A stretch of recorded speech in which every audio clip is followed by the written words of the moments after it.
Hi everyone, myself Rakesh and welcome to my channel. In this video, we will learn HTML and cover from level 0 to intermediate, advanced and pro level topics. If you are a student who does not know coding, never done programming, in this video, you will learn them. What is the purpose of HTML? How do you start coding in HTML and design a website? This video will provide an excellent starting point. Welcome to the HTML tutorial for beginners. Some of us might have learned this during our college days and now you might have interest to learn it. So this is the course for you. Let's get started. Now as you know, HTML stands for Hypertext Markup Language. And somebody would ask you, what is the use of HTML? Why should I learn HTML? It is a coding language used to structure the content of a web pages, defining how text, images and other elements should be displayed on a website. Now, as we know the HTML definition, what is the editor I have to use to start coding in HTML? So we have got multiple different editors. You can start your HTML coding even on a notepad.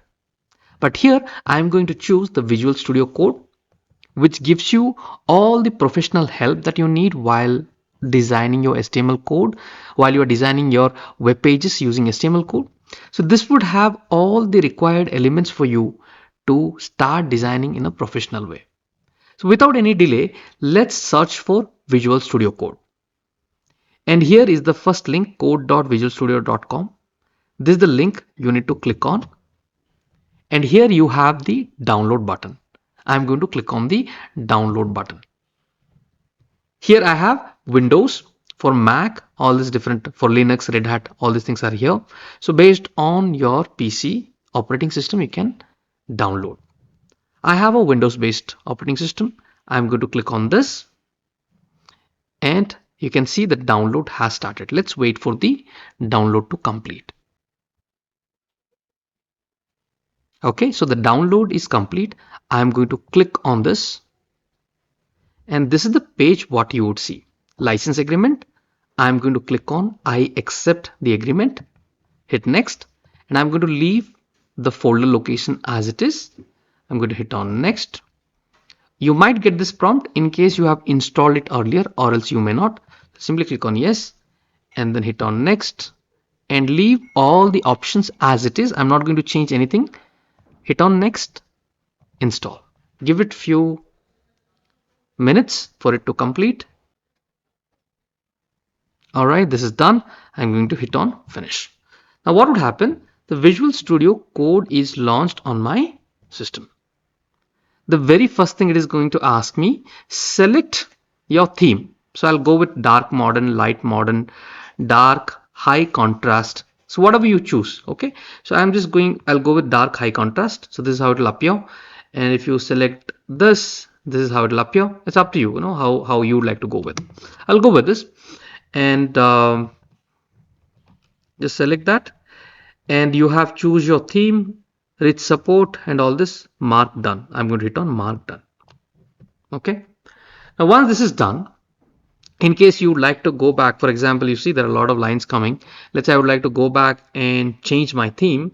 File, preferences, I'll go to theme, color theme, and here I would so dark high contrast is selected, dark Visual Studio dark, default dark modern. I'll go and select this. See, this is how you can play around the themes. Now what is important here, once the Visual Studio Code is open, we have to create a folder. First we have to create a folder. So for HTML course, what I will do, I'll go back to my C drive, and in the C drive I'm going to create a folder under documents. Okay, I'll go to documents and here let's create a folder called HTML tutorials. Okay, I created a folder called HTML tutorials. I'm going to delete the earlier folder. So I have HTML tutorials. Now what I'm going to do, I'm going to click on open folder, go to documents, select the HTML tutorial folder, select folder. So my folder is selected. Do you trust the author of the files in this folder? So trust the author because I am the one who has created. Yes, I trust the author. Leave it. So now the folder selection is done. After the folder selection is done, then we have to create a file that I'm going to show you slightly later. Now this is the page I am seeing. To learn HTML, I'll be installing one of the extension, and the extension name is, I'll simply say live, and you find there is something called live server from Ritvik Day. Do you see? There are so many stars, 493. This many downloads have already happened. So I'm going to hit on install on this. I'll tell you why am I really doing this in few minutes. Okay, so it is installed. You can see now it is installed. Great. Once you have installed the live server extension, let's go back here. Click on the Explorer. So here what I'm going to do, the very first thing when you have to learn HTML, the very first thing that you would create is a index.html. So click on this plus sign, new file, and here I'm going to simply say index.html. Like every file has its extension, like Python has .py, right? PowerShell.ps. So similar way, .html is the code. Now, why am I writing index.html? Why not some other name? Now, index.html is the starting point. So when you open a web page, this is the page where the server gets onto and understand what is written here. And this is your more like your home page, right? The starting location. So that's why you have to always go with index.html. Now, once I have typed index.html, now I don't know how to code in HTML. Now the Visual Studio Code helps you. All you do, simply write the exclamation mark. And here you get something called emit abbreviation. Simply click on this. By doing this, it gives you the basic structure for HTML. This is called the boiler code. So this gives you the basic structure for HTML coding. So you don't have to remember anything. This is the beauty of when you use a code editor. If you type it in Notepad, imagine you have to remember all these things. So now it becomes easy. You don't have to literally remember anything. Simply type the exclamation and select and you get it. Once again, what I did, exclamation, emit abbreviation, and I got the template. Now this is how the HTML code appears. So if you look at the first thing, right, it starts with the document type HTML. Then it has a tag. These are called tags, okay, which starts with an angular bracket, ends with an angular bracket, and in between things are written. So this is called a tag. HTML is a tag. And the value language is equals to English. This is an attribute. Attribute means it has some value, attribute, like a property attribute. So this HTML, this head is a tag. So head starts and head ends here. Body is a tag. Body starts here, body ends here. HTML is tag. It has ended here, it has started here on the top. And inside the head, whatever is written, this won't appear on the web page. I'll show you. Let's do practically, okay? So in the body, what I'm going to do, the very first thing I'm going to try, I'll use a header, let's say h1. It's for header, it's a tag, okay? Whenever you see this, h1, and you see it automatically writes the end tag for you. You don't have to literally type it. And here I am going to say hello world. What I did, I said hello world. Now remember, we have installed the live server, and here after you have installed that extension, the live server extension is installed. Now once you have installed, if you go back, here you find something called go live. So what would happen by this, the moment I'm going to click on go live, so you see starting, the port is opened. You might get a prompt here. Would you like to allow this to public? Say cancel. Do not allow it to public. You keep it to your laptop, cancel, and then run it again. This is what you would find. For example, if I go back, if I click again, it will going to close the connection. Again, if you click on go live, you might get a prompt for the very first time. Okay, you click on cancel and then Again close and reopen, you will see the page has opened. So what happened? Just now you have designed a small web page which is showing you hello world. Do you see? So rest of the things, do I have to remember all these structures? No, I don't have to. All I did, inside the body I went and then return it. Now the question is, what is this, Rakesh? The head.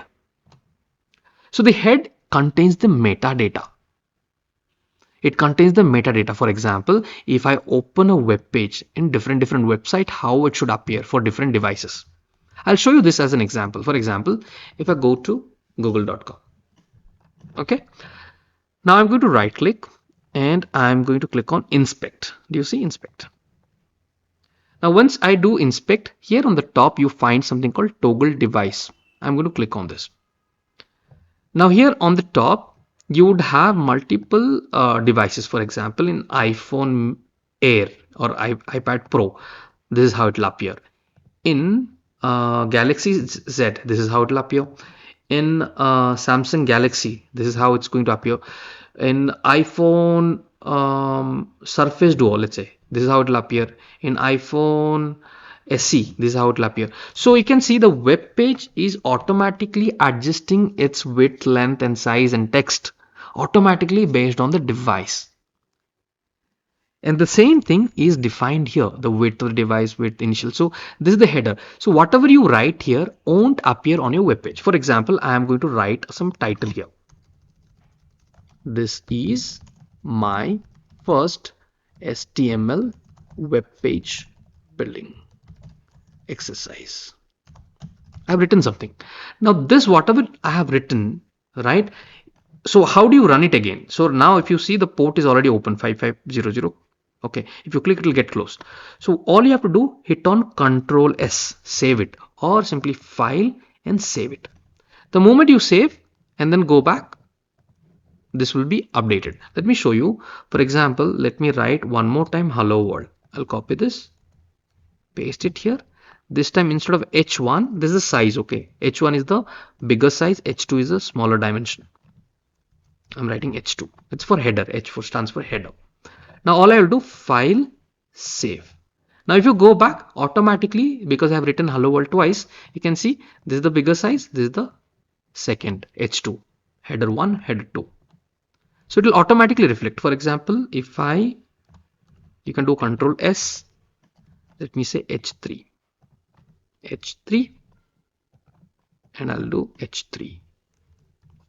Okay, and I'm going to do a file, save, or Control S you can do, and you can see it will automatically appear. You don't have to close, reopen this one, the port. Okay, see, now I have closed it. If I open it again, the page has opened and with all the data it has appeared. Now what you understood, anything that I write inside the head doesn't appear. Anything I write inside the body is for the web page which appears. Now let's understand few more tags here. So you saw H1, H2. So when you type the angular bracket and say H, so you see H1, H2, H3, H4, H5, H6. There are multiple things. So let's quickly select all of this and write it.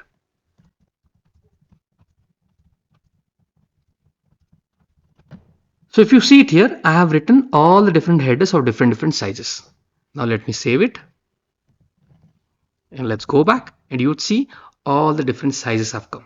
This is for the hello world. The H1 plays a very important role when the search engine works.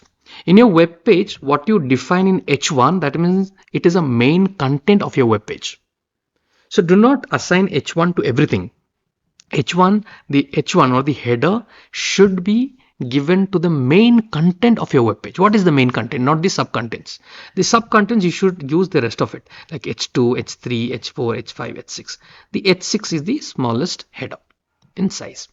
Okay, so this is how you saw a web page, the very first web page we have built using the simple HTML code. The next tag that we are going to learn is the paragraph tag. It stands for P. So use an angular bracket, close it with angular bracket, and Visual Studio would give you the end tag, starting tag and end tag. And in between, you can write, for example, this is a paragraph. Now here, these tags are quite simple to even remember. However, in case you need some help, if you highlight on or keep your mouse pointer on the tag, it also gives you something called MDN reference. If I click on the link, open it up. So this tells you what is that tag used for. The the paragraph tag, HTML element represents a paragraph. Paragraphs are usually represented in visual media as blocks of text separated from, so you can read, you can spend your own time to go through and take help from the documents which are available. Now let's see what happens. So once you have written something, all you have to do Control S and then go back to your site. And you can see, if I refresh it, you can see it has come. This is a paragraph. Okay, let's write once again. For example, Control G, copy this, and I'm going to write once again. This is my second paragraph, for example. Do a Control S, go back, you can see how it is appearing. So right now, when you start designing, we'll only do the basic stuffs. So now you learned another tag called paragraph. The next thing we have to learn, how do you comment out? For example, these are the lines of code in HTML I have written. For example, I don't need this line. So the shortcut for this is Control and forward slash. The forward slash is available beside where you see the question mark in your keyboard. So Control, hold the Control key and hit on the forward slash. The moment you do this, what happens? This code is now commented out. Just to show you before I save, if I go back, so you can see this is the header 2 is appearing. Now if I go back and try to save the code and now go back, you can see the 2 is vanished. The header 2 is vanished. So you have 1, 3, 4, 5, 6. Okay, and this comment out is also important. For example, I would like to write some comment here to increase the readability of your code. So let me write something. For example, this is to try out headers. For example, this is a comment. Now all I have to do, highlight this line and then Control forward slash. So this becomes a comment out. So when you comment out, this won't appear on your web page. This is more for the readability purpose of the code, or sometimes while you are doing a debugging or while you are developing, you would like to comment out few code for debugging purpose. So this is what you have to do, Control forward slash. As I'm writing more number of HTML code, let me show you something interesting. I'll go to File, Preferences, and let me click on Settings. So here in the text editor, if you expand, there is something called font. Here I would like to increase the font maybe to 24. Let's see how it appears. And if you go back, you can see the text has grown slightly bigger, so it'll be easy to read. I hope that should be okay. Let me just close it. Now the next thing that we have to learn is how do you create a download button. So for this, let's go back and let me open a page. For example, I'm opening Visual Studio Code. So when you open a web page, it has a download button, and when you click on download, what happens? If I click on, for example, this button or this button, so what happens? The download has started, right? Let me stop it. So how can you create this in HTML? Let me show you. Now for that, let me go back to the code. All right, the rest of the things you have already seen it. So let me go back to the code, and here I'm going to teach you one more tag. So these are all tags, right? The P is for paragraph, H for header. Similar way, there is a tag called anchor tag, stands for A. Okay, so anchor tag. Now this anchor tag requires couple of attributes. So one of the important attribute is called hypertext reference. Hypertext reference. The H stands for hypertext and REF stands for reference. Now what we will do, we will go back to the folder. where our code is placed. So you know your code you have created in HTML tutorial, and here you have the index.html.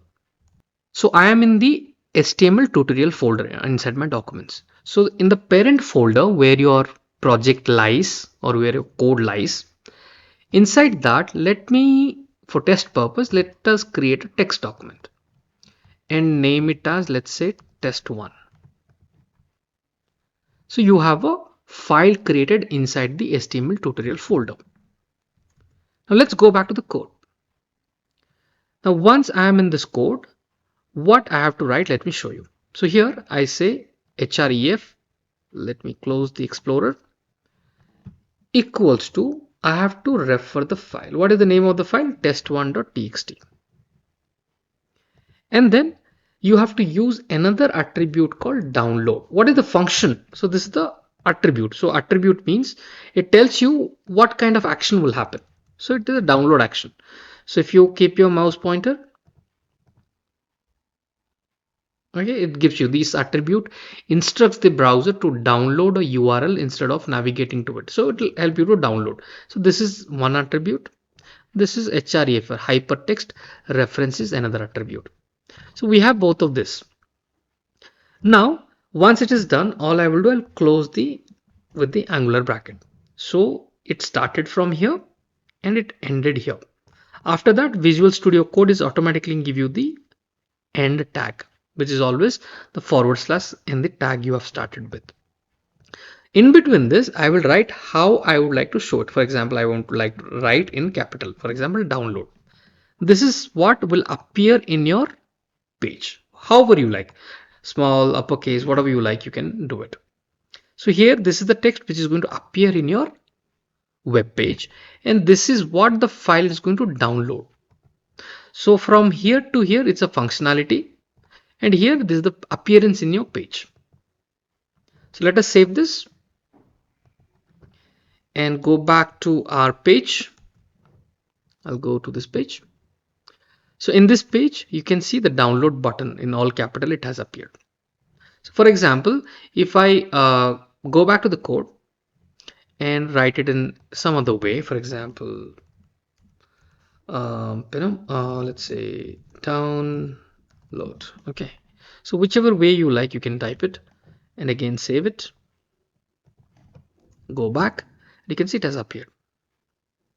Now if I click on this, so you can see what happened, the download has started.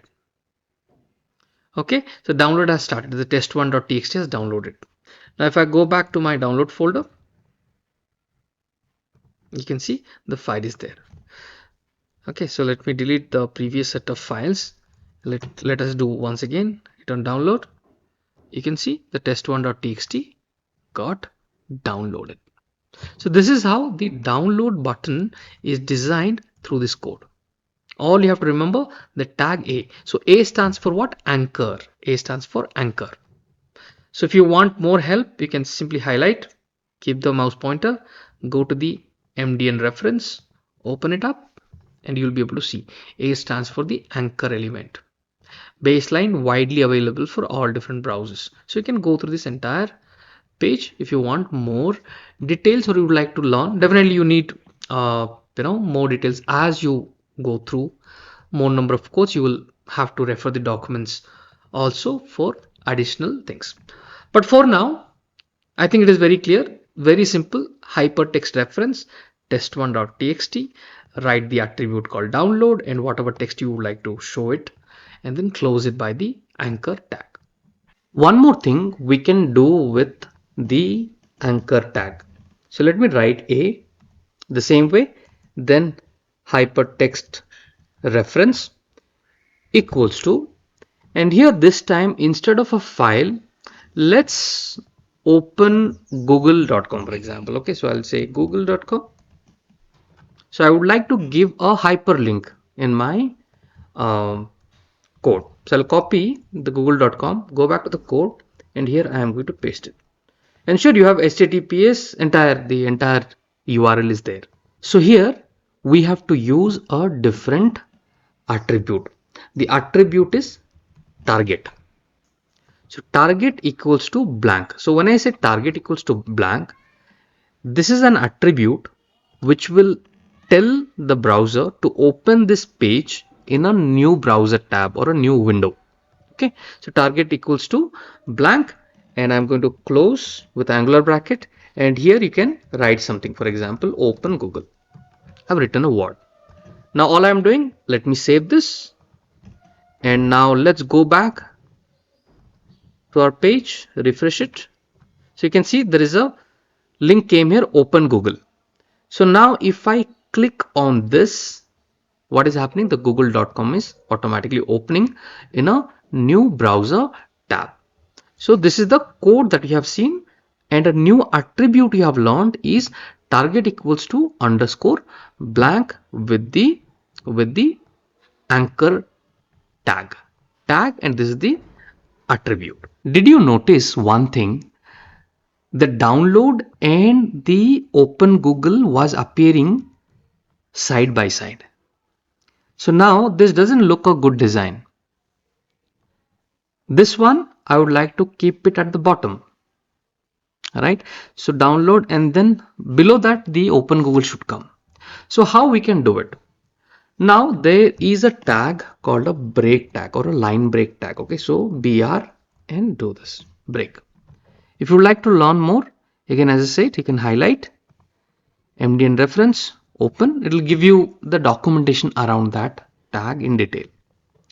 This is from Mozilla. Now the BR HTML element produces a line break in text. It is useful for writing a poem and address where the division of the lines is significant. I mean, you would like to keep it one below the other. Okay, so this is one small example they have given. Let's go back. So here I have written a BR or a break tag or a line break tag. What do you call it? You call it as a line break. So this line break tag, once I have done, let me save this.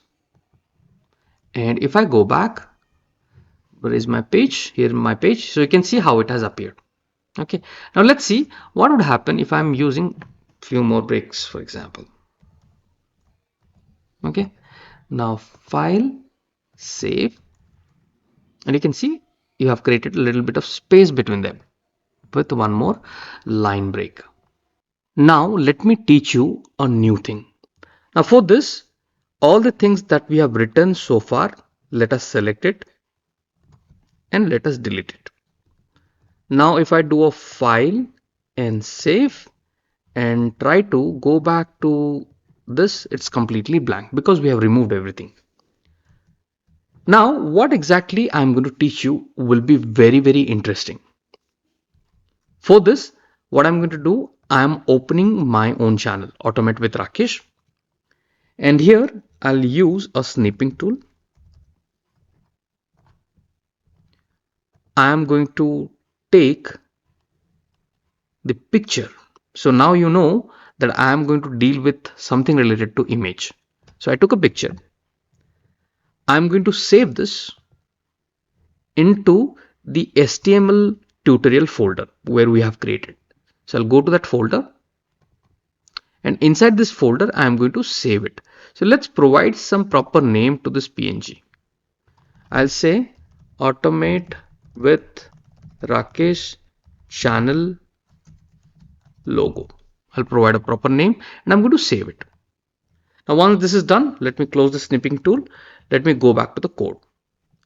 Here I am going to teach you one advanced technique with the anchor tag. So I'll use the anchor tag and I'm going to use the hypertext reference. And here I'm going to provide the channel URL. I'll copy it and paste it. And then the important thing that we have learned, you remember the target. Target means how would you like to open it? I would like to open it in a new page every time. So I'll say underscore blank. It will open in a new tab. Now once this is written, right? Once this is written, the next thing what I will do, I'll close this anchor tag, and then here I'll be dealing with image. So let me hit enter and I will write the image. So image is another tag. So anytime the tag comes, remember to use the angular bracket.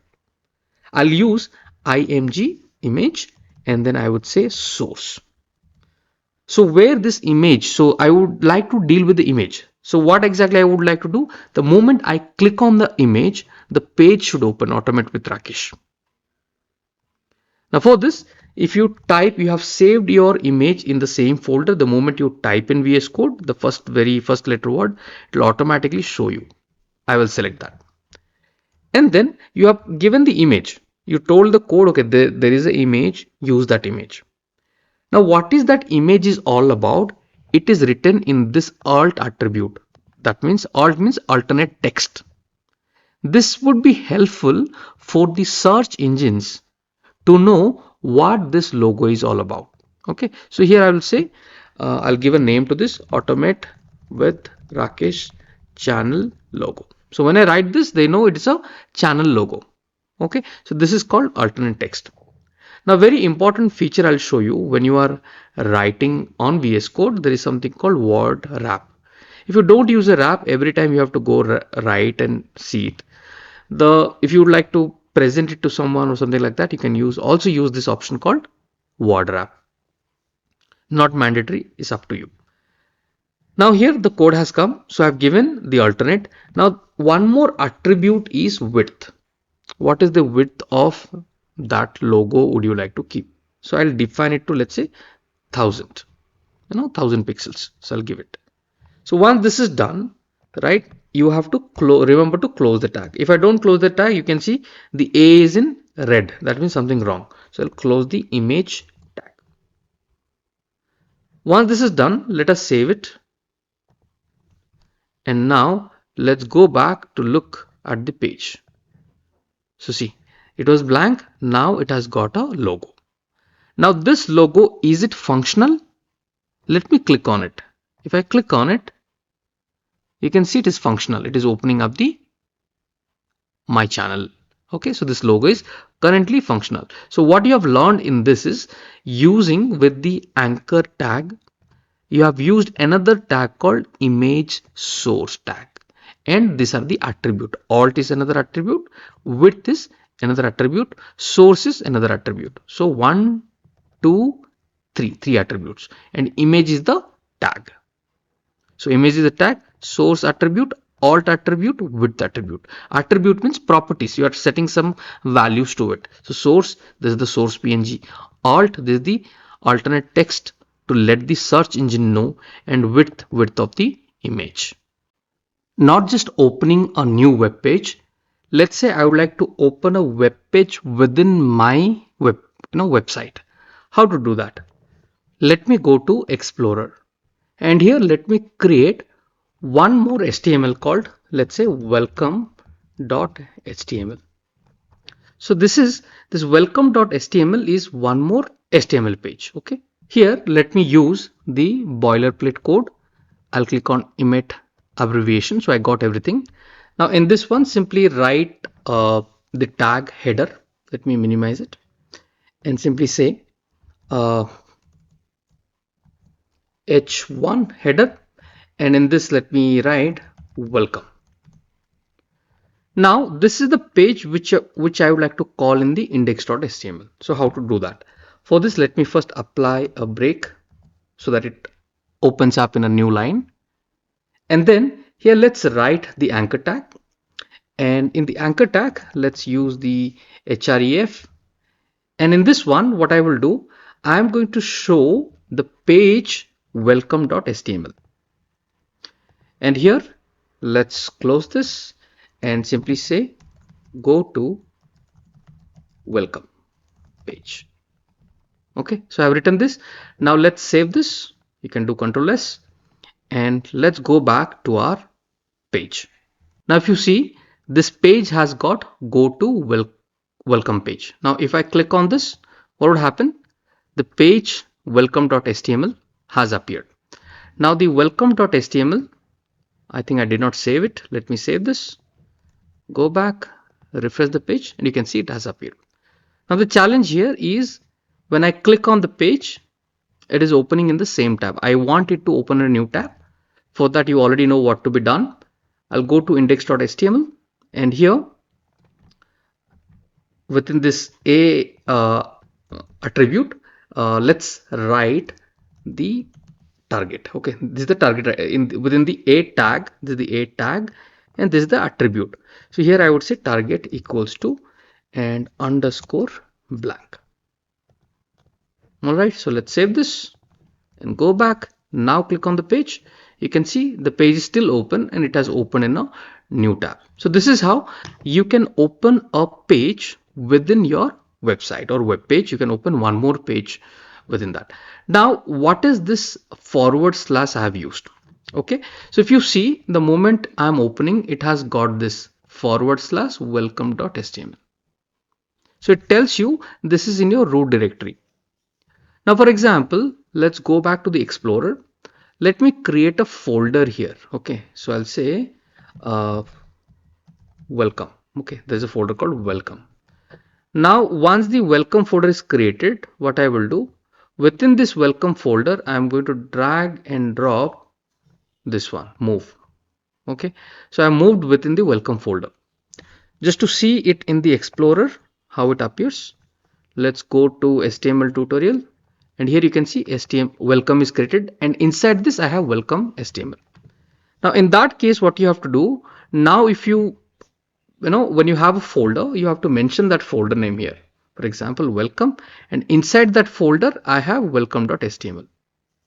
Let's save it and go back to our web page. Let's refresh it. Now if I click on go to welcome page, you can see here you can easily see it welcome / welcome.html. So you are giving the exact path where that HTML resides. Okay, for example, if I remove this and simply type welcome.html and try to save the page, and if I refresh it, go to welcome page, so here you can see it says cannot get welcome.html. So that means you have to provide the proper location where that exists. So it exists in welcome.html. Now if you save it, close this page, click on this, now you can see it has opened up welcome.html. So this is the new thing that you have learned. Now let me minimize this particular one. Now let's learn about three more important tags: bold, italic, and underline. Now for this, I'm back to the page, and here let's see how it works. Pretty simple. All I'm doing within the body, I'm using the bold tag, which stands for B. And then within this tag, whatever you write, for example, if I write bold, you would see this appearing in bold. For example, if I save this, go back to our page and see it has come in bold. Now let's use a BR tag just to bring this below it. So I'll say BR, save it, go back. You can see this is how it appears. Now let's say how to write italic. For example, all I have to do, simply say I, and then I'll say italic, save it, go back, and you can see this is how it appears. Let's use one more BR tag here. Okay, same way, let me use the BR tag, and here the last one that we should know is underline. For that you have to write U and underline, for example. Save it, go back, and this is how it has appeared: bold, italic, and underline. So this is how the three tags are important. Now you would say how to use them. You would generally not use like this, right? You would write for example, a paragraph. This is, for example, let's write a paragraph. Okay, so for this I'll use the P tag. This is a paragraph on my first web page, for example. Okay, now here the first web page, if I simply save it and go here, this is how it appears. Let's say this I would like to make it bold. Okay, so for example, I would like to make it bold, so I'll say B. Okay, I'll use the B tag, and then this first web page I'm going to write Control X within this, and then save this, go back, and see how it has appeared. Now what would happen? For example, I would like to make it italic, so I will say I here, and then I would use this end tag somewhere here. Save this, go back, and you can see it has come in bold and italic. Let's say I would like to underline also this one. So I'll say the U tag, and I'll take this off from here, Control X, and somewhere I'll put it here. Okay, I'll put it in the end. I'll follow the order. All right, so BIU, similar way. B should be at the end. Keep it here. Doesn't matter. So let me save it, and you can see it has also got a underline. So this is how the B, bold, italic, and underline tags are used. Let's see how you can write the subscript and the superscript. So what is a subscript?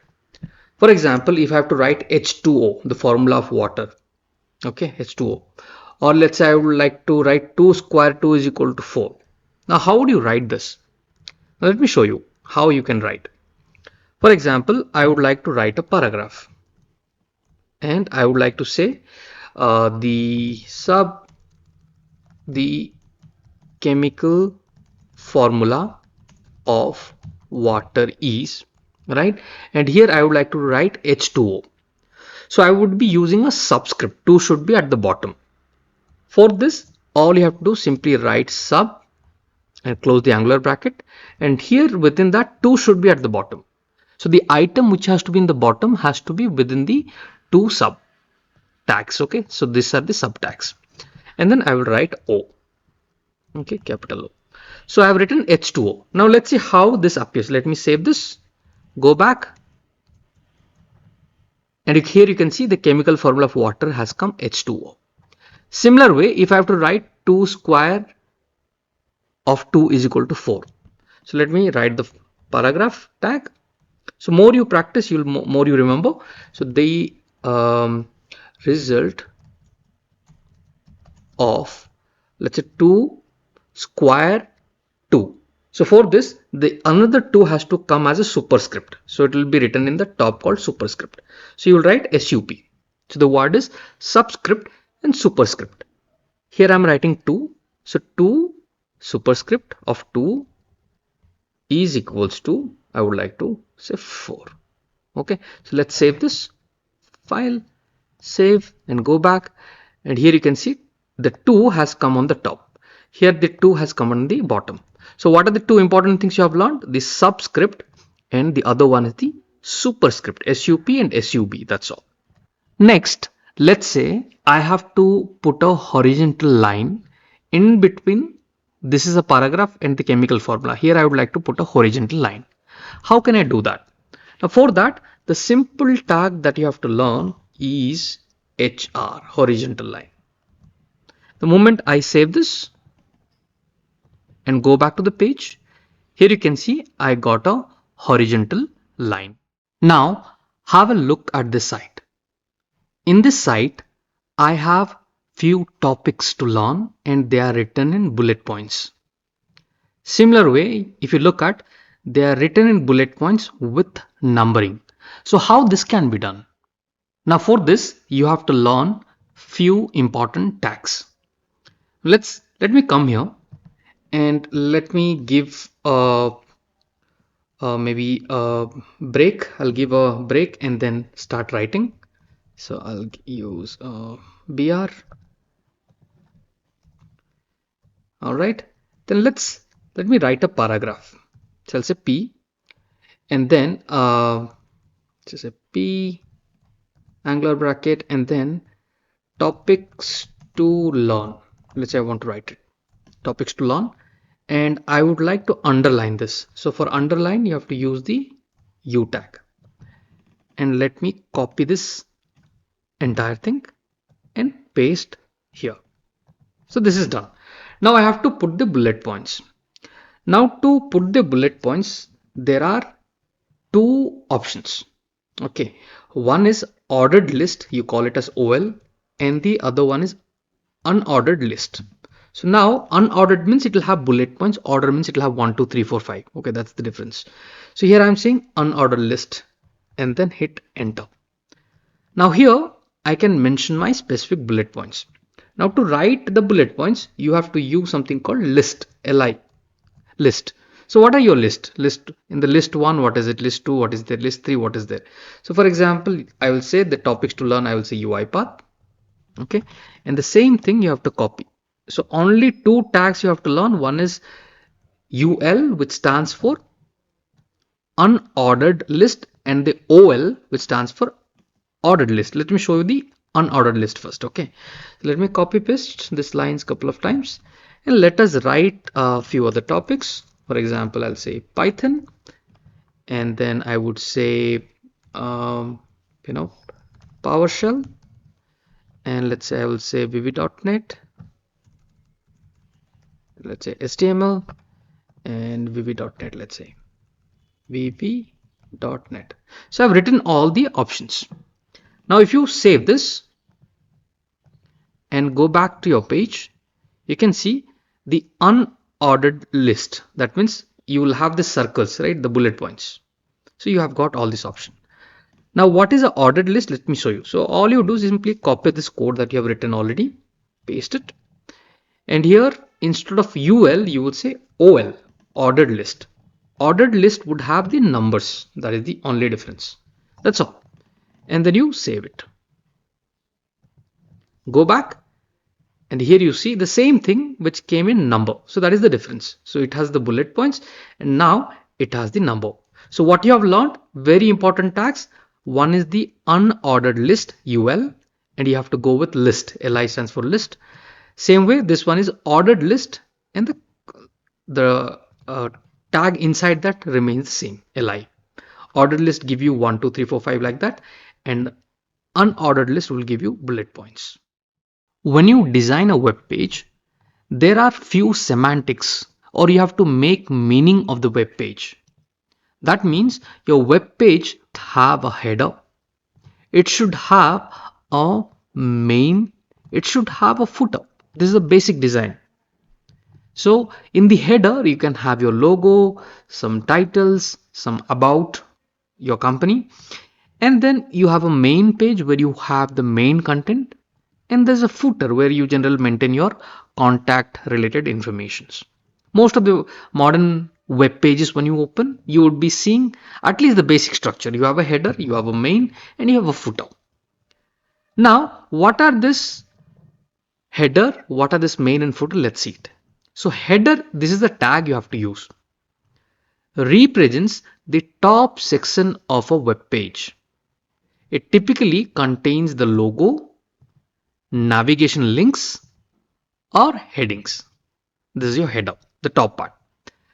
The main holds the main content of the web page. There should be only one main tag per page. Footer represents the bottom section of a web page. It usually contains copyright info, contact details, or links. Now look at the web page once again. So I have the header, I have the main where I have written some content, and I have the footer. Now I want you to take this as an exercise and start designing it. Before you start designing it, let me show you the syntax. So anything that you like to keep, for example, the header. So you can see header has started here, header has been closed here, and rest of the things, this is a header of the web page, this I have just written. Okay, this is not required. So what is required is I have kept an image, this all the things you have already learned. I have given a title, the header, welcome to Automotive with Rakesh, and about this website I have written something, this website dedicated to provide tutorials on various subjects, and then I have closed my header. So if you look at welcome to Automotive with Rakesh, about this website, and they have written something. Okay, this entire thing is a header. Okay, let me save it. Let me save the code and go back. So you can see the header section. Now let's look at the main section. Before I have written the so header is closed here, then I have given a horizontal line. You can see there's a line which has appeared. Then I started the main tag. So I started the main tag here and closed my main tag here.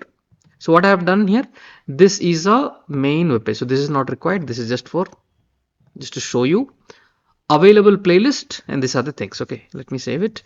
So you can see available playlist, UiPath Python VB batch script. So this also I have taught you. So this also you can design. Okay, main. Then I have given few breaks. BR. I've given some lines. Then I've created a horizontal line once again here, if you see, just to separate. And then I have written the footer. The footer also starts with this, ends with footer. Okay. So similar way, the main has started here and ended with main. So let me remove this, save it, and you can see this is how it has appeared. So start designing a web page. You can pick anything you like. You can design your own logo and things like that and keep a picture, and then start writing something about it. Like I have written welcome to Automate with Rakesh. It's my channel. So you can do it on your own. Take a topic of your own and at least design this where you have a header, where you close the header, you have a main, you close the main, and you have a footer, you close the footer. So this is what the minimum things you need. At least you have one header, one main, and one footer of the web page. So design this and comment how many of you have completed this exercise in the comment section. Guys, now let's focus on the web page. If you see, last time I have simply had a text, but now you see there is a background color I have given. So how did this background color appear here in my web page? This is called styling, and I'm going to introduce you to something called CSS, which stands for Cascading Style Sheets. It is a language used to style HTML elements. So just now what you saw, I have styled this particular element. All of these are appearing in a background color. So this is called styling, and the styling is done through CSS.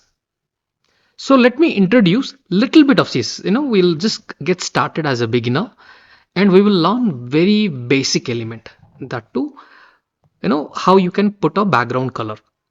For this, I'm back to my code.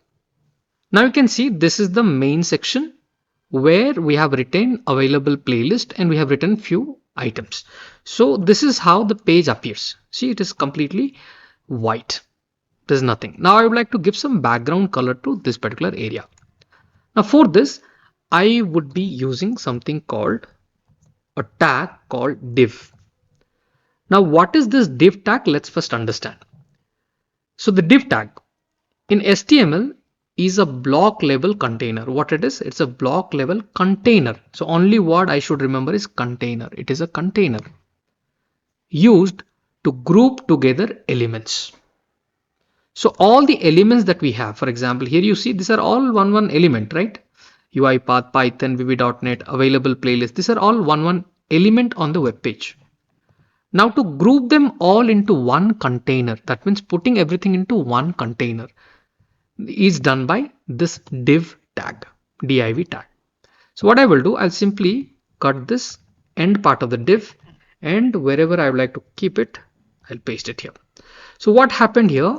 Now this entire thing is inside the div tag. Do you see this is the div tag? So this entire thing is now under the div tag. Let us save it. Let's see what difference has it made. Let me go back to the web page. Now on the web page, you will not be able to see this, what difference it made. But if you right click and click on inspect, now you can see the moment you click on the element and try to highlight, you see the everything is coming in a single box. Do you see? It is coming in a box. It's a container. So all these items are now inside a box. Now let's go back again. Let's go back to the code. Let me remove this two things. Okay, delete, save this and go back. Now let's go back to this one, refresh the page, right click, inspect. Now if you see, if I try to inspect the element, now these things are not coming in a box. See, these are all individual elements. Do you see? Even though it's getting highlighted, but again, these things are individual elements. Do you see? These are all individual elements. So when you write div, what happens? Let me put the div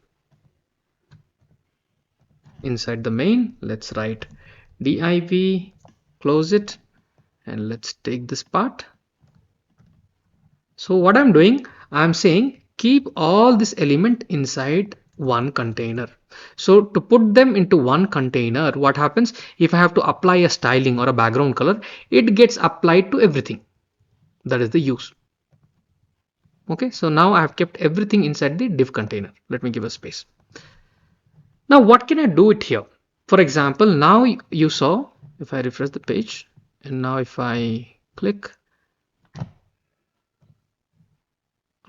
see, it is one container. Now if I highlight the container, go to the main, close, let me refresh it, right click, inspect, and here if I see, if I try to highlight this one, you can see it has come under main and available playlist. Let me close it. I think something wrong. Let me close. Let me again go live. Okay, now let's try to inspect. Okay, so here if you see, all this element is now enclosed with div. Do you see? Now the div has appeared actually. Do you see? Div has appeared. So this is a container now. This entire thing has become a container now. So if I highlight, you can see the div is getting highlighted. Now what happens, this gives you an easy option to apply something. For example, I would like to apply the style. So I'll simply say style equals to, I'll say background color, and then I'm going to put some light, let's say light blue color. I'll select. The moment I do this and try to save it and go back to the page, you can see now this entire box, right, entire box is highlighted in color, light blue color. So what this div does, it takes the entire width of your web page. It takes the entire width of the div takes the entire, this container takes the entire width. Okay, so that is how it works. It will take the entire width. So that means if you wanted to keep another element right side of it, it will be difficult. So when you are using div, you'll be slightly careful where to use the div. Okay, so the div tag, you have got a very basic example of how you apply a background color. Please try this out and let me know if you are able to create such a background or not. Now let me show you how you can color your text something like this. So if you see, this is the header. The header I have colored in a different way. Again, there is one more header about this website. This also I have colored in a different way. So how this can be done? Now coming back to the code, look at, this is my header 1, and this is my header 2. If you look at this with this code, this is how it appears, black in text. Now I would like to change the color styling of this text. So for this, you will be using the inline CSS. CSS stands for Cascading Style Sheets. Inline means directly in the line itself you are applying. So for this, all you have to remember the word style. So I'm saying style it. So style, hit enter, and then you would have something called color. Select that, and here you have the option to select your own color. For example, I'll go with Cascade Blue. Let's save this file, save, or you can do Ctrl S. Look at it, how it has appeared. Welcome to Automate with Rakesh. You can also try out some other color as you're interested. Go here. Let me write it again, color, and then let me look for some other color. For example, dark cyan, or let's say this one. Save it and just check how it appears. Okay, now let me also apply the same thing for the second header. Again, you'll repeat the similar kind of code. So you'll say style, and then you will say color. Pretty easy to, you don't have to literally remember. More you practice, you get it. So let's put it to some other color. Let's say brown or anything you like. Okay, doesn't matter. So I'm going to save this. Now look at it, how it appears. Now try this and let me know in the comment section if you are able to achieve this. Next, I am going to teach you something interesting. Now imagine in your website, you have one header here, you have another header here. Let's say you are using multiple headers. For example, here I have got another two headers. Now imagine you have got 10 such headers. Are you going to write this inline CSS every header for every header? No, if you have more, then yeah, you don't like to write for each and every header style, color, and all those things. Now, what is the alternative? The alternative is internal CSS.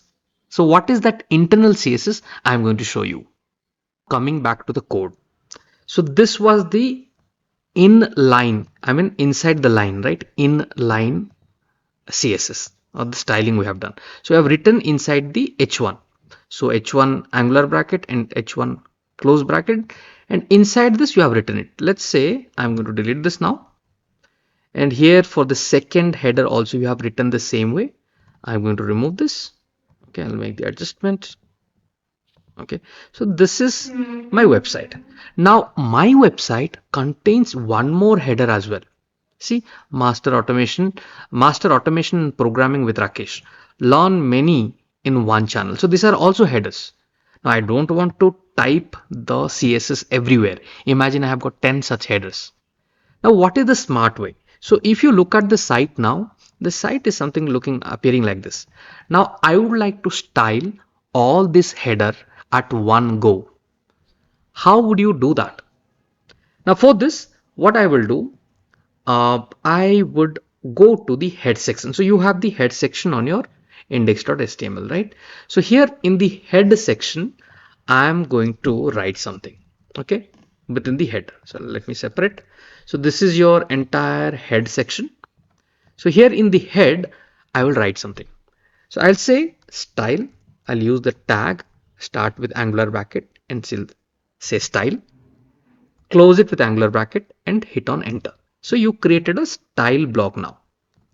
Now in this style block, what I will say, see, wherever you find H1 or header 1, then what you do, use some two curly braces.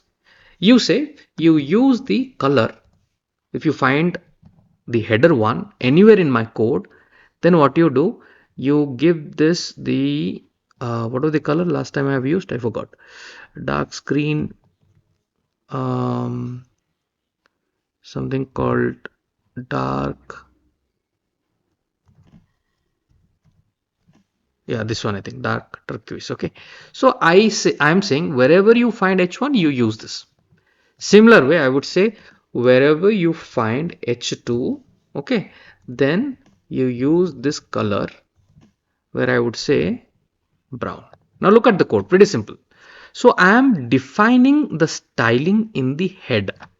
So because I'm defining, this is called internal CSS. Internally I'm defining. It's not in the line, but internally I'm defining it. This is called internal CSS. Now when I write this, and if you see this is my header 1 and header 2, I'm not applying any CSS here. And there is also another header here, but I'm not applying any CSS here. All I have done it in the here. Okay, so this is called the internal CSS. Internally within the head I have written it. Now when I save this and go back to my site, look at it. Here it has applied the color, and here also it has applied the color. Let's do a little more testing. Let's say I'm going to enter one more header. Let's say I'll enter H1. So I'll say internal CSS testing, for example. Okay, and I'll copy this entire thing, paste, and I'll change it to H2. Okay, and I said internal CSS testing. I created another two lines with H1 and H2. Let me save this and go back to the site. So you can see internal CSS testing, internal CSS testing. So it has already applying wherever it finds H1, it applies a color. Wherever it finds H2, it applies a color. Next, you pay close attention to the code. In the code, I have not used any inline CSS. I have not used the internal CSS. However, if I save this and go back to the website, you can see all my headers have been colored. This happened through something called external CSS. So what is external CSS? Let's see it. So earlier you have seen this internal CSS.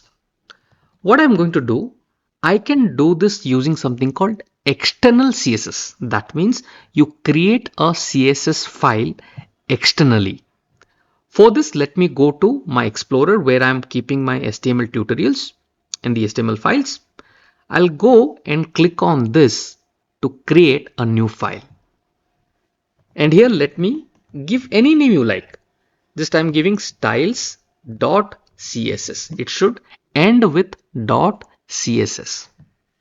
And I'm going to hit enter. So what happened? A new file got created. This time, instead of me defining internally in the header, imagine you are building a large website. You might have to do a lot of styling. The styling itself is a huge thing. Now you don't want to style it here. You want to keep it separate. So what I will do, I'll copy these two lines. Okay, I'll copy this. I'll go here and paste it here. Let me remove the space. And here, what is the difference? I'm not using something called style. Okay, so here let us delete from our index.html, our main code I have deleted. I kept all my code here in the styles.css and I'm going to save this file and save it. Now once I have saved the styles.css, you have to go back where you would like to use it. So I'll go to the index.html where I would like to call it. And the calling has to happen within this head tag, inside this tag. I'll go here, I'll be using one tag called, hit enter and simply say link. I would like to link it. So my code knows where to go and look for the CSS. So I'll say link and then there is something called relation. So what is the relation with the file? So this is to style, I'll hit enter and I'll simply say this is to style the sheets. Style sheets. Okay, so this is the keyword you have to remember, style sheets. And then where is the file? So I'll say hypertext reference and the file name that you have just created, styles.css, you are trying to link it here. By doing this and close the tag. Okay, so you are closing the link tag. So you are saying the relationship of the file is to style the sheet. I mean style your web page. And this is the file. This file is available within our main directory. By writing this single line, what happens? Whatever you have written here for H1, for H2, for paragraph, for every kind of design you have written it here, it is going to get applied. Now let me click on file and save. Let's go back to see if the changes has appeared. Now it still remained black. Let me see what mistake I did in the code. Okay, so I think I have written one extra S here. This has to be style sheet. Let me click on file, save, and now you can see it has applied to the entire page without writing the inline CSS, without writing the internal CSS. I am using the external CSS and all the stylings are called from this sheet. Okay, now you might be having a question, Rakesh, you also have paragraphs. For example, here I have a paragraph in my website. So what is the paragraph? This website is dedicated to provide tutorials. You have written something. Now, can it be applied to a paragraph? Yes, it can be applied to a paragraph as well. So I will say P is the tag for paragraph. So I'll use this and I'll say color for testing purpose. Let's use certain color. Which color you would like me to use? Something apart from black.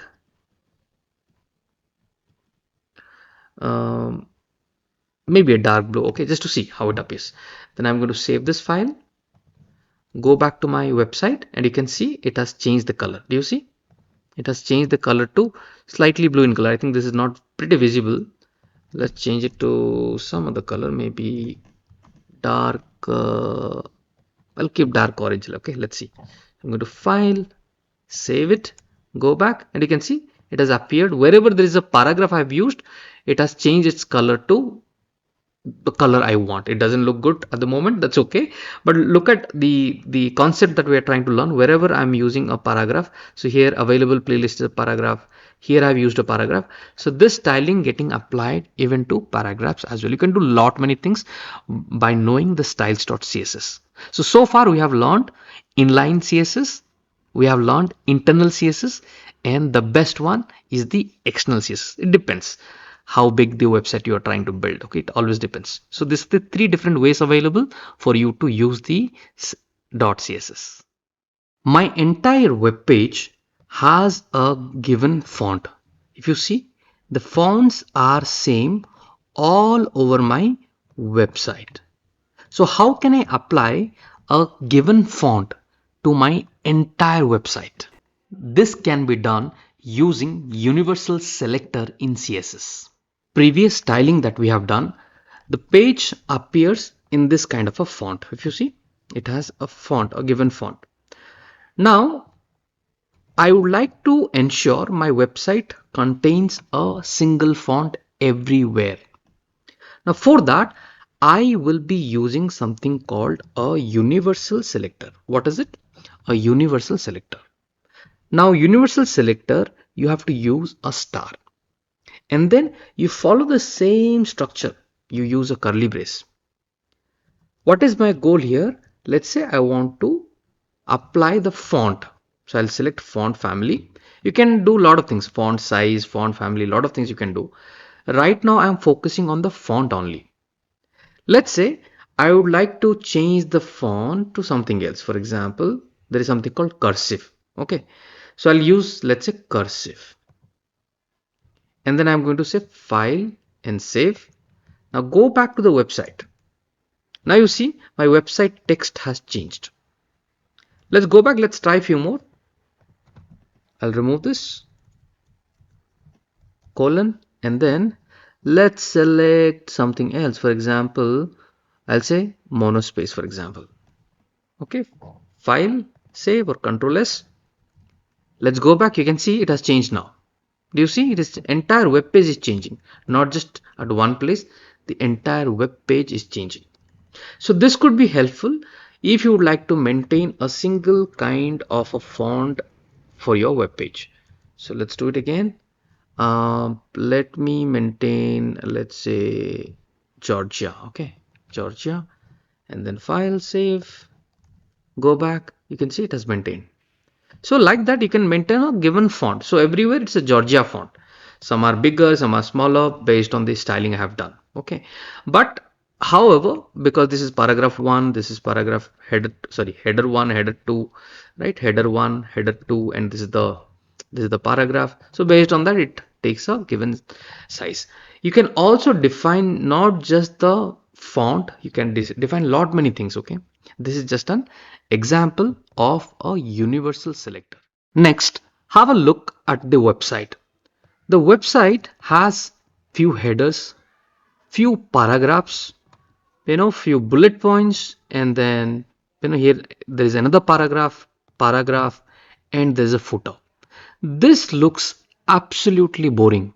If you see, it is a plain text. Nobody would like to literally read it. Now how can I make this web page appear more professional? For this, I am going to teach you something called CSS class selector. To give it a professional look, what I have done, I have created the CSS file, a separate CSS file called styles.css. Now the very first thing what I'm doing, I have written something called dot paragraph style 1. What is this dot paragraph style? Why did I put a dot? I'm going to show you in some time. So I said dot paragraph style, and in curly braces I have written many things. For example, the color, it should be dark gray, right? Font size slightly smaller for readability. Font family, I have used Georgia. Line height, I have used 1.6. Text align, justify, align text for a clean and professional look. Okay, background color, padding, border left, so you would get a kind of a line on the left side. So this is what I have written. Now let's not worry about all the things I have written here. First of all, let's have a look what impact it brings to the website. So what is the name here I have given? Dot paragraph style. I'll go back. The very first thing I will ensure in the head, I have linked the right CSS file. This I have taught it previously. Only thing I have to do, inside the styles.css, I have written paragraph style 1. I'll go back. Wherever I would like to apply this, I will use it. So for example, it's more related to styling a paragraph. This is my website. In this website, this is one paragraph, the very first paragraph, where I'm writing this website is dedicated to provide tutorials XYZ. Now this paragraph, I would like to make it more appealing, more professional. I'll give a professional look. For this, I'm back to my code, and this is the paragraph behind the scene which I have written. All I will do here, wherever you see this, this paragraph, okay, here. So this is the paragraph, starting tag and ending tag. In the starting tag, inside the starting tag, I will write something. I will say class equals to, or you can hit enter, and then the name that we have written here, paragraph style 1 without a dot. Without that dot, I'll copy it and I'll simply paste it here. So what I'm doing for this paragraph, I'm using the paragraph styling 1. And what is that styling written? It is written here. What should be the color? What should be the font size, font family, border left, padding, everything. Padding means the space. Okay. So the padding, background color, everything is written clearly here. So all I am doing, I'm simply calling that class, because it is a class. We call that class, and everything, whatever is written there, will get applied to here. And I can use this in multiple paragraphs. For example, let me copy this. Let me see where the other paragraph is. So here there is another paragraph. So I'll simply paste it. Control V. I'll go here. There is another paragraph. I'm going to paste it. Let's once again have a look onto the website. It is looking absolutely boring. I'm back to my code, and here I'm going to hit on File, Save.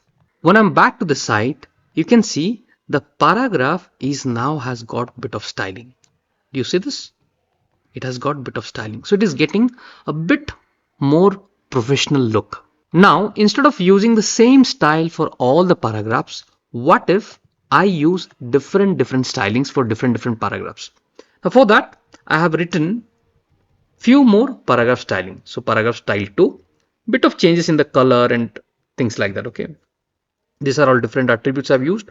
Color, font size, font family, line height, background color, padding, all different stylings I have used. Okay. So you can pause the video, take a look at all of this, and you can start designing. That is one way.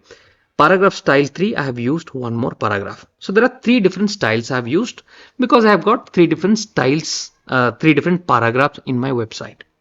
So instead of paragraph style 1 used everywhere, I'll use 2. And here let me use the paragraph styling 3. So let me save this file. Now if you go back, you see there is a blue color style here. There is some color background, kind of a gray color background is there, and here there is a little bit a different appearance. So I gave 3 different appearances. Now what if I show you few more stylings? For example, you have a footer. Now for footer, I would give this styling, the background color, dark background. So this is the styling I would like to use for the footer. I'll go back to my HTML code, look for the footer, and here in the footer, I'll simply say class equals to and the name of it. So what is the name I've given without the dot? Okay. So footer style. So I'll say footer style. Now let's save it. And let's go back and see how it appears. You can see slowly the website it is turning and getting a professional look. Now let's go back again. What else can I do? I have got headers. Okay, H1 and H2 header. So for that also I have written few styling. So H1, H2 style. All I will do, I'll go back and look for where I'm using the H1. Okay, so there you go. And let me write class equals to H1 style. And similar way for the H2, let me say class equals to H2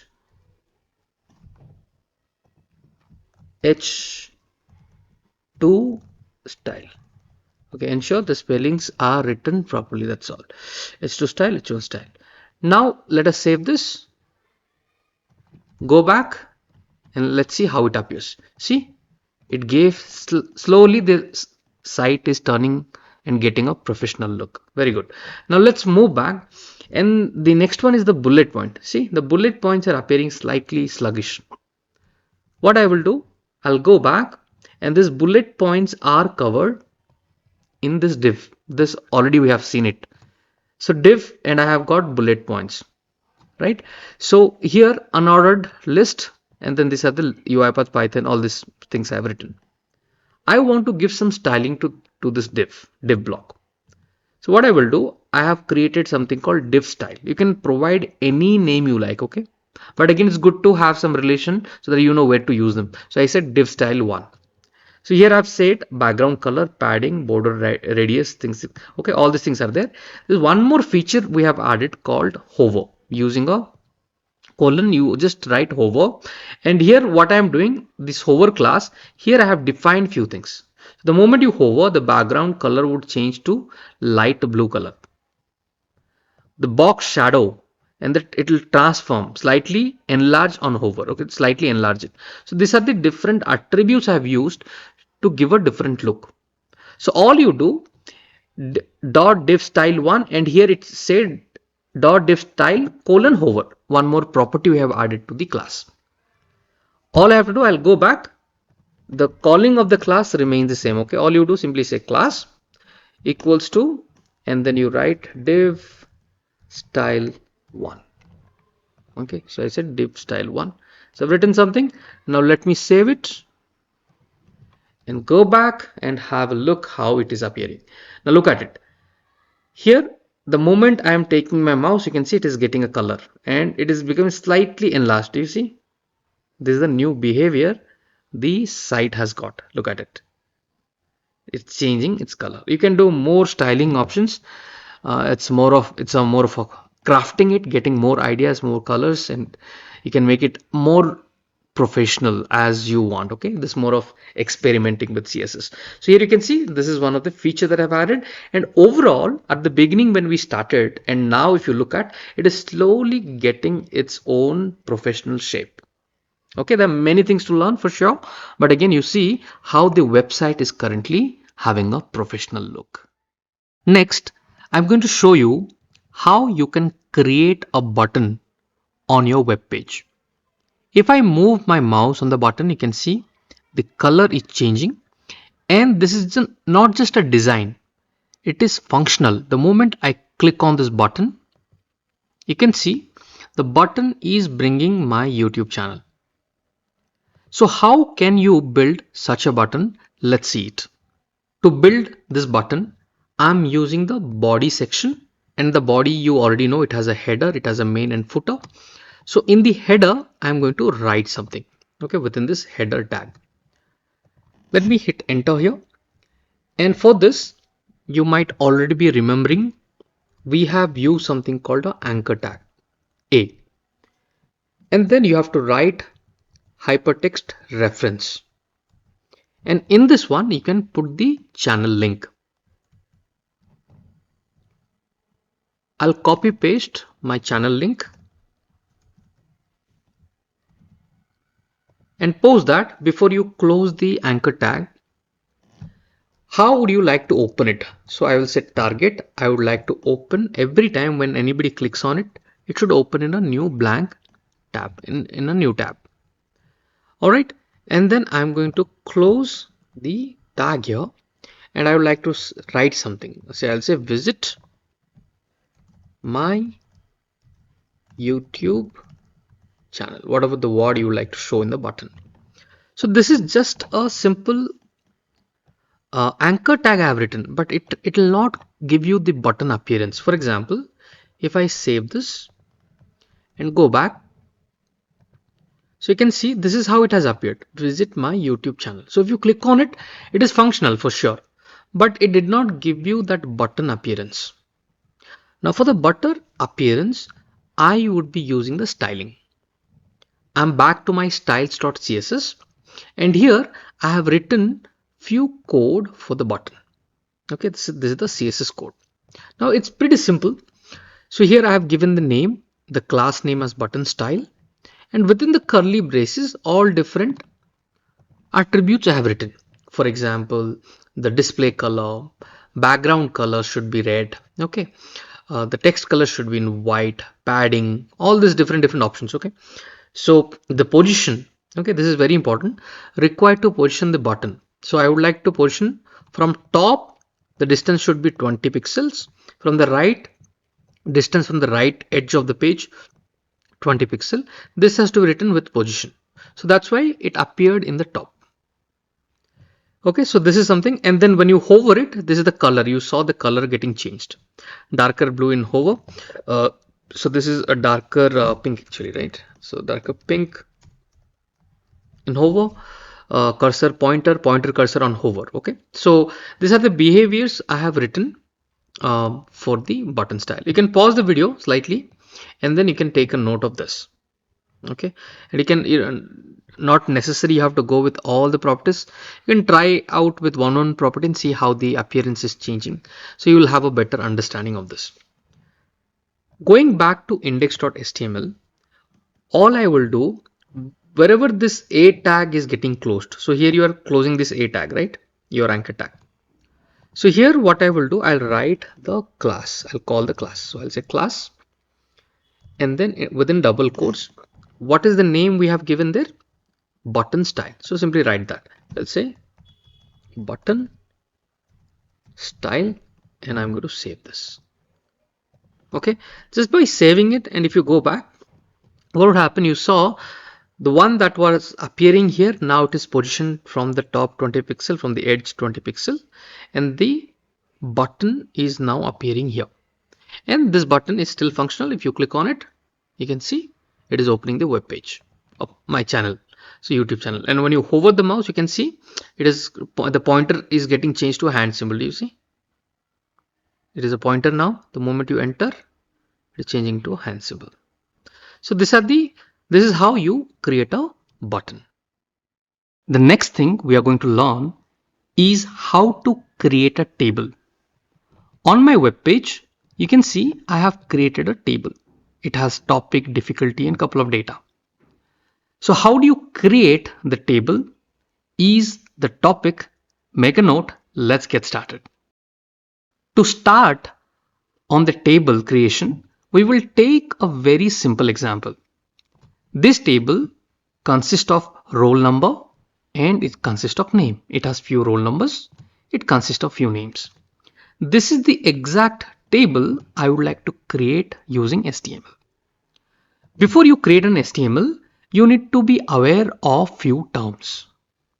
This entire thing is called a table. What do you call it? You call this entire thing as a table. And the tag in HTML that you will be using is table. This table consists of two important parts. The one which you see in yellow in color, this is called table head. This is called table head, and the tag in HTML is t-head. So head means it has the header which tells you what the table contains, roll number and names. So this is called table head. So I'll use this yellow color here just to represent same thing. Now rest of the data that you have, this is called table body. Table body, and in HTML you write as t body. Is it clear? So what is it? A table means entire thing. Now table has got two different parts. one is called table head, and the rest of the data is called the table body. Let's go back to our code. Now in the code, let's first use our important tag, which is table. To create a table, I'll be using table tag, and I'm going to hit enter.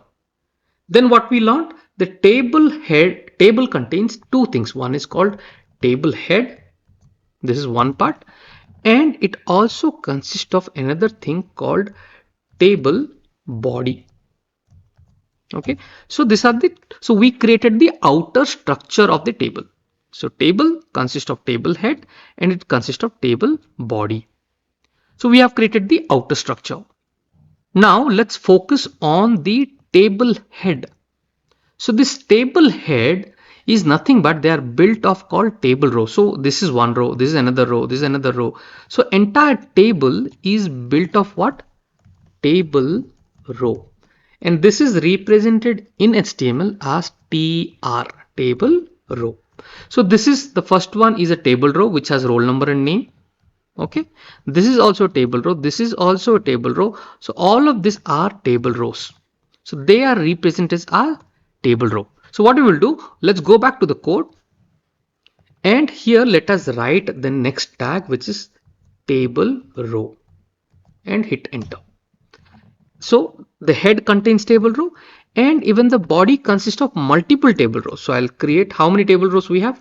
TR, this is one table row. Like that we will create, we'll copy paste later, but it has got, the body contains multiple table rows. For our example, it consists of 1, 2, 3, 4, 5 table rows. The body consists of 5 table rows and the header consists of 1 table row in this example. So here I have written for the body I have created, for the head I have created 1 table row, and for the body I have to create few more table rows. Okay. Now look at this header now. Let's construct the header first. In the header, what we call this cells. So this entire row has two cells. This is one cell, this is another cell.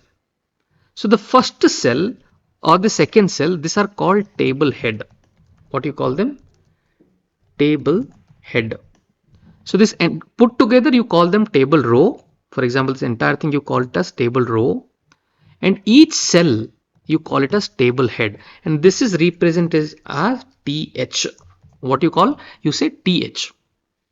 Let's go back to the code, and here inside the table head and inside the table row, there are how many table heads we have? We have 2 table heads. Okay, this is one table head and there is another table head. So what do I mean by table head? Roll number is one table head and name is another table head. So I will say roll number is one table head and name is in another table head. So what we have created now, inside the table we have the table head, and inside the table head there is one row, and that row consists of 2 headers or 2 table heads called roll number and name. So just now what we have created, roll number and name. If I save this particular code and go back to my site, you will see roll number and name got created with bold. So this bold letter whichever is coming, that is because of the tag table head. Table head, that's why it is bold.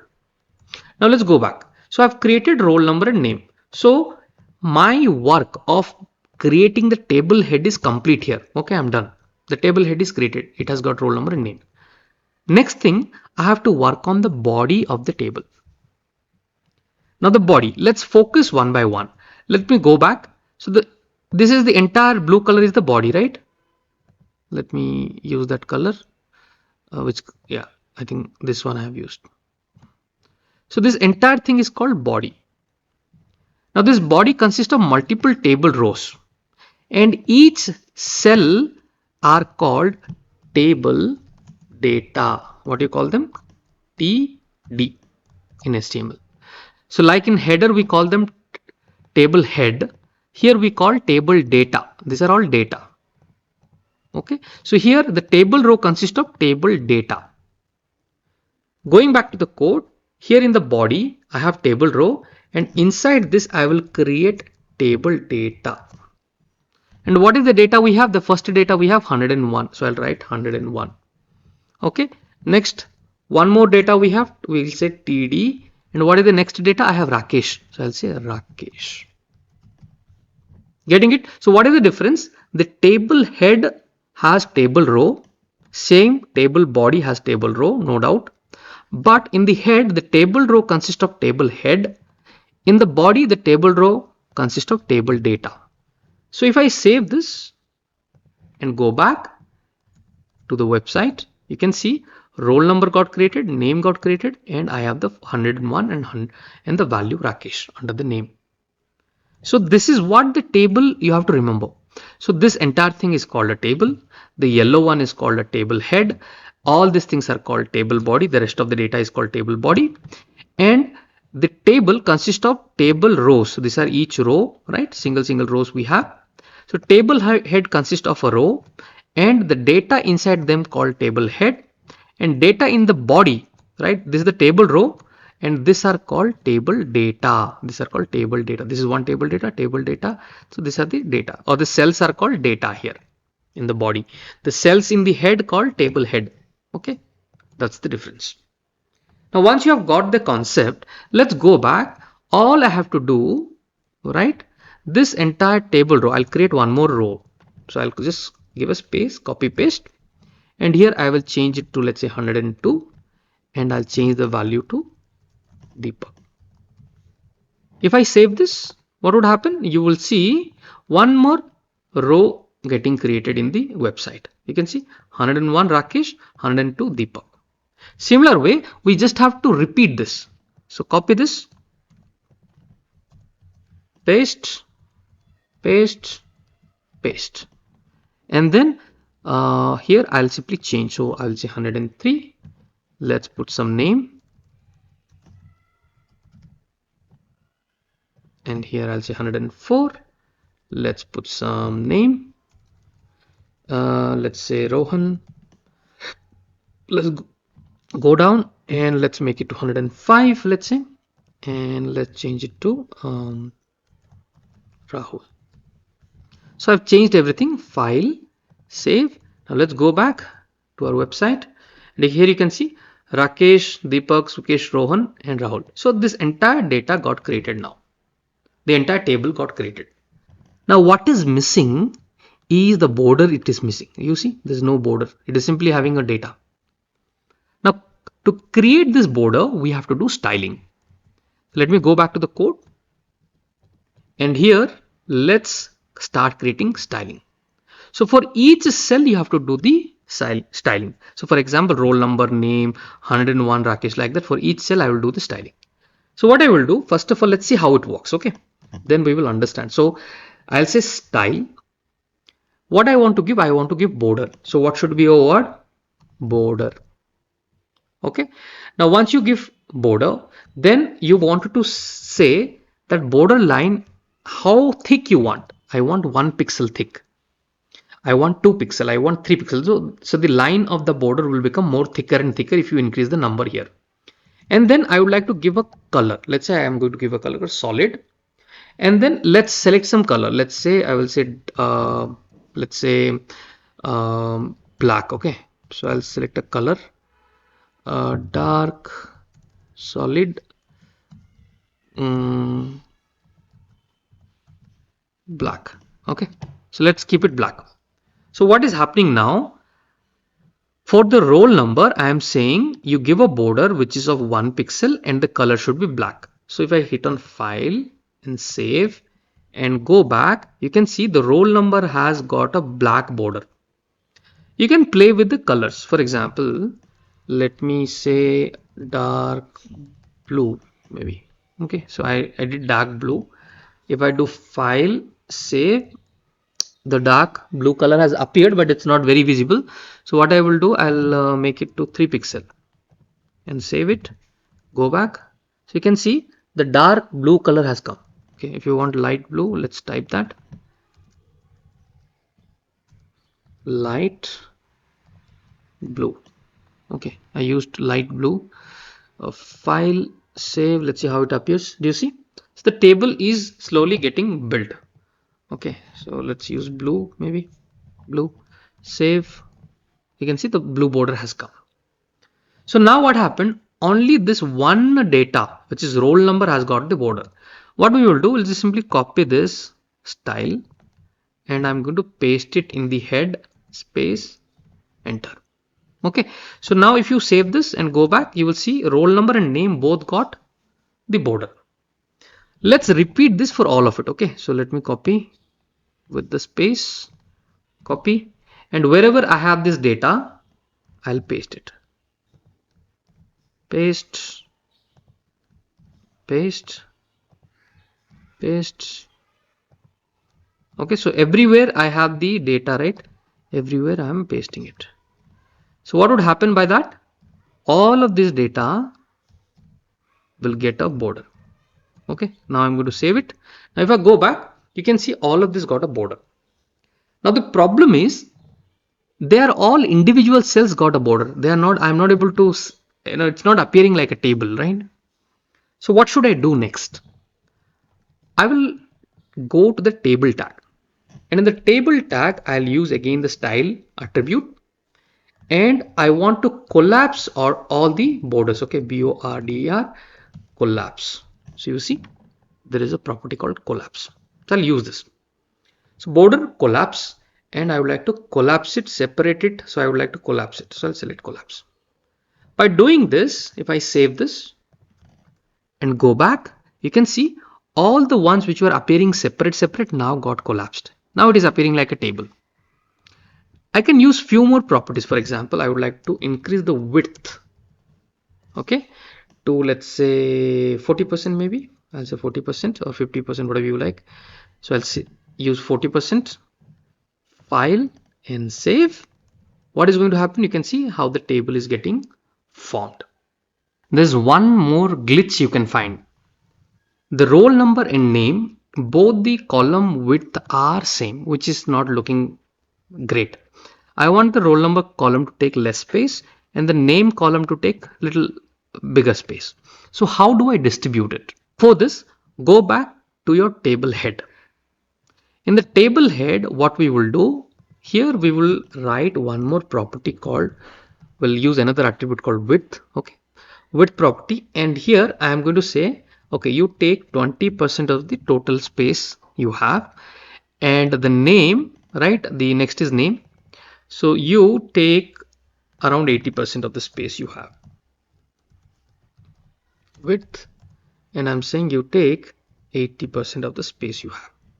Okay, so the moment I do this and save it, you will see the roll number now took little lesser space and the name took the larger space. Like that, you can adjust as required. Now, as you have understood all the different concepts around the table, create this table as an exercise and comment and let me know in the comment section how many of you were able to successfully create the above table.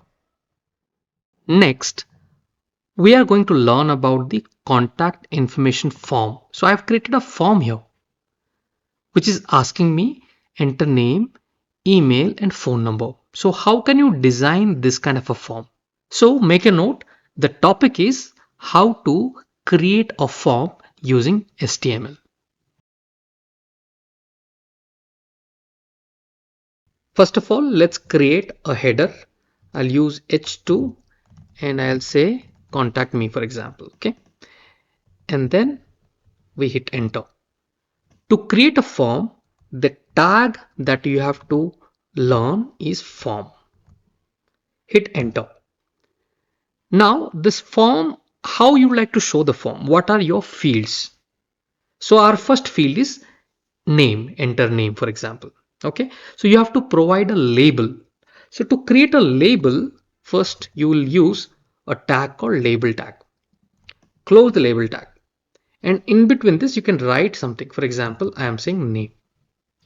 The moment I save this and go back, you can see what happened. A label got created called name.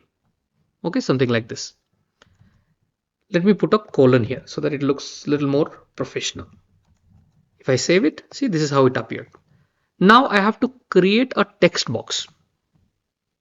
To create a text box where the user will enter the data, for that the tag that you have to use is input. Now input require a couple of attributes.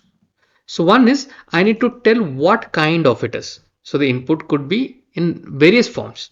So this is a text input. The type is text input. Okay. And then what exactly would you like to type here? So there is an attribute called placeholder, and here I'm saying enter your name, for example. Okay. And I'm going to close the tag. Pretty simple. Now let's save this. Go back and look at what happened. So contact me, the name, enter your name. But I would like to keep it below this. To keep it below this, all I will do, I'll use a break. Now I'll give a space here, BR. So I'll save this, and here you can see name and enter name. So the very first thing has already we have created. Now the same code you have to repeat a couple of times. So for example, after writing this, I would like to also give a break. So I'll use a break. I'll use 2 breaks rather. Okay, there are 2 breaks, and all I have to do is simply copy this couple of times that you need. So 1, 2. In the second one, the label should be, let's say, email. So I'll say email. And the third one, the label is supposed to be, let's say, mobile, for example. Okay, so here I'll say enter email, and here I will say enter mobile. Pretty simple code. Look at it. Pretty simple. Now I'm going to hit on file, save, go back and check your form. Now the next thing, I have to create a submit button. You see there's a submit button. Now to create a submit button, this is also another kind of input only. So what I will do, I'll use the input attribute, and here I'll say type is equals to, there is something called submit. Okay, so I'll select submit. Okay, so when you click submit, what kind of a value? For example, if I close the attribute here, input attribute, okay, input. So if I close this attribute here and save it, go back, see how it is appearing, submit. So you can see now I have created a very, very basic form: name, email, mobile, and submit. Now let's enter the name. For example, I'm saying Rakesh. I'll type something here. I will type some number, for example. Okay. Now hit on submit. The moment I hit on submit, what is happening? It is not, it has submitted, but you can see it has taken me to the top of the page. That means somewhere it is submitting the data. However, it is taking me to top of the page. It is refreshing the entire page. So how to avoid that? For this, I'm going to use one more attribute called onClick attribute. And I'm going to say this dot form dot reset. I'll close the with parenthesis and then use a semicolon, and here I'm going to say return false. So what this will do, this will it'll reset the form, and otherwise it refreshes the page. Submit means it is actually submitting the data to a server. So currently we are doing it locally. We are not sending the data, or we are not doing a post call and all that. So it's simply a local form. So that's why I want to reset the form and return false. So it will not refresh the entire page. So this will avoid refreshing the entire page. So let's see what happens, how it behaves now. For example, I'll enter some data, I'll enter some number, okay, and I'm going to hit on submit. You can see it has cleared the data. However, it did not take me to the entire home screen. Now I'm going to show you some advanced technique in the form. For example, look at the form. If I click on the label, what is happening? This text box is getting highlighted and the mouse pointer is blinking. Look at it. If I'm going to click on phone number, if I click on the label, you can see this is getting highlighted. If I click on email, you can see this is getting highlighted. If I click on name, you can see it's getting highlighted. However, just now we have created. If I click on name, nothing happening. Email, see, nothing is happening when I click on them. So make a note. The next topic we are going to learn is advanced form techniques. For this, what we will do, let's target one of the label and the input box. So when somebody clicks on the label, then it should get highlighted. the text box should get highlighted. So here what I will do, here I'm going to create something called ID. So ID is an attribute and I'm going to give a name to the ID attribute. So I'm saying the label is name. So here I'm giving the name as name. So I'm giving some ID to that. Okay. You can give anything you like. For example, if you give 1, 2, 3, for example, if I give ID 1, for example, and here in the label, I will type and I will say 4, 1. So what is happening? They both are getting linked. So 4, 1, ID is equal to 1. So this label is now getting linked with this one. Now what would happen if I save this and go back to the page? Now look at it. If I'm clicking on name, you can see this is getting highlighted. If I click on email, nothing is happening. Let's do it for email as well. Okay. So for email, what I will do, I'll say ID is equal to, it's better to you give a proper name, but for learning purpose, I'm doing this. 4 is equals to, and I'm saying 2. Okay. I'm saying 2. Now if I do file, save, and if I click on email, you can see it is getting highlighted. Let's do it for the mobile because mobile is not getting highlighted. Okay. So for mobile, if I do ID is equals to 3. Okay. And then here for the label, I will say 4, 3, 4, 3.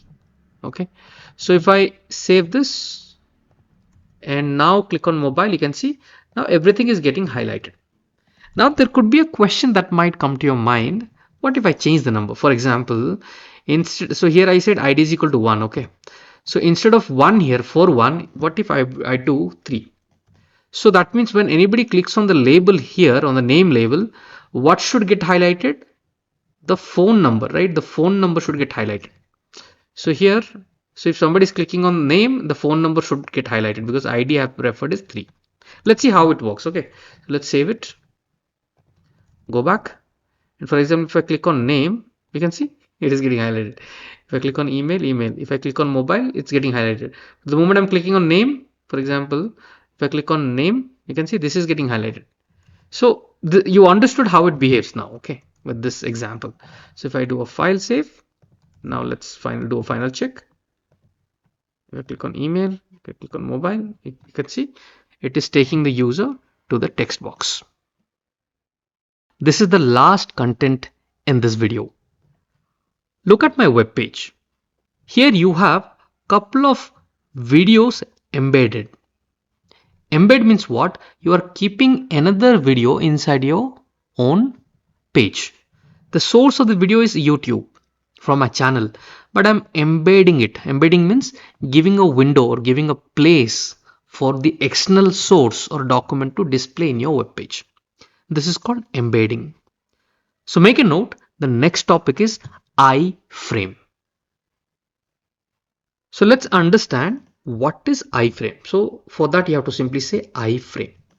Iframe, or it is also known as inline frame. What is it? Inline frame. So you're giving a frame or a window for something which is not part of your web page. You are getting from external, for example. Now here I would hit enter after the iframe word. Look at it. Where am I hitting enter? After the iframe word, I'm hitting enter. Okay. So I am not closing this triangle here. Here I am going to write few attributes. So I'll say source is the very important attribute. So write src or source, and I'll show them where the video source is. For example, let us pick one of the video from my channel. Okay. For example, here let me pick this. Okay. Build a calculator this way, for example. Okay. Or anything, it doesn't matter. Let's pick something else. For example, UiPath Insights. Okay, this is the video I would like to show. Now what you do, I am going to click on this and click on share. Should not, when I'm doing a copy of a link, right? If I use this link as a source, for example, I'll show you. Okay, for example, I copy this and go here. Sometimes this may not work. Okay, copy, paste, save it, go back to the page. See, youtube.com refused to connect. because this is not the right way. There is something called embed. Okay, I'm going to click on embed. If the content creator has allowed to embed, then this will show you. Okay, so what I will do, I'll copy this thing, this entire thing I'm going to copy. Oh, sorry, share, embed, and let's copy the entire iframe, and then I'll open a notepad maybe, and let me paste it here. It did not work. Let me do it again. Go back, share, embed. I don't know why it is appearing like this. Copy and then paste. So I got it. Now look at this. So here there is something called source src, this. So all I will do, I'll copy the link here. I'm just interested in the link, so I'll copy this link at the moment, go back to my code, delete this, right, delete and paste it. Now look at the link. This has something called embed, and then the entire link is created. Okay, so you have to look for such a link. Sometimes the content creator might have stopped you to embed the video, then you cannot. So like now you can see on my video it is allowed, so I can copy it. Now what would happen if I save it? Okay, very simple attribute I told you, source attribute, that has to be written within iframe, and then you close the angular bracket here. Now the moment you go back to your web page, here, now you can see the video has appeared. Now it is appearing in a very small window. Okay, you can see it is appearing in a very small window. Now I would like to appear something like this. Okay, something like this it should appear. Now for that you have to learn another two attribute which will be helpful. One is the width attribute. Okay, so I'll use some, let's say 560, enter some value, and the another is height attribute. Let me use, let's say 315, save it and go back, and you can see now it has got a size. So if you increase the size, for example, if I make it to 800, save, you can see the size of the video has gone up. So I'll just keep it back, 560, save, done. Okay, so similar way, instead of you writing, if I have to really do a embed, I can directly copy this. Okay, for example, let's do it for some other video. For example, this one I'll do. Okay, so share, embed, click somewhere in the between, I'll copy this, and I'll go and paste it here. Pretty simple. I don't have to literally write anything. File, save, go back to your page, the page will refresh, and you can see the next video has come. Now there is still a difference. I'll show you. Now this one, if I click on this, it's getting, difference. Play the video. Welcome back to Automate with Rakesh. See, in this video, this. Okay, so here if you see, if I click on expand, it's not happening. But here in this video, if I click on this, now it is getting expanded.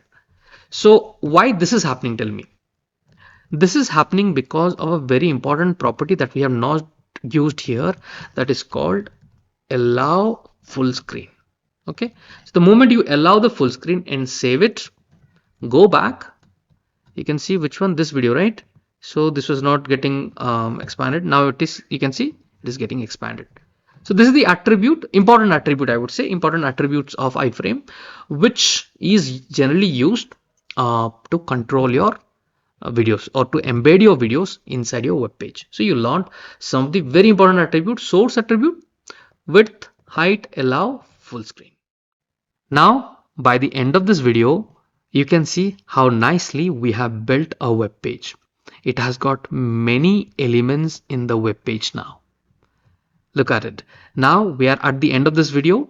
Keep practicing, keep learning. There are many things to learn in HTML. There are many complex topics are also available, but I am pretty sure this video would have given you the base knowledge to get started. Keep exploring, keep learning, and keep practicing. We will meet once again in our next content.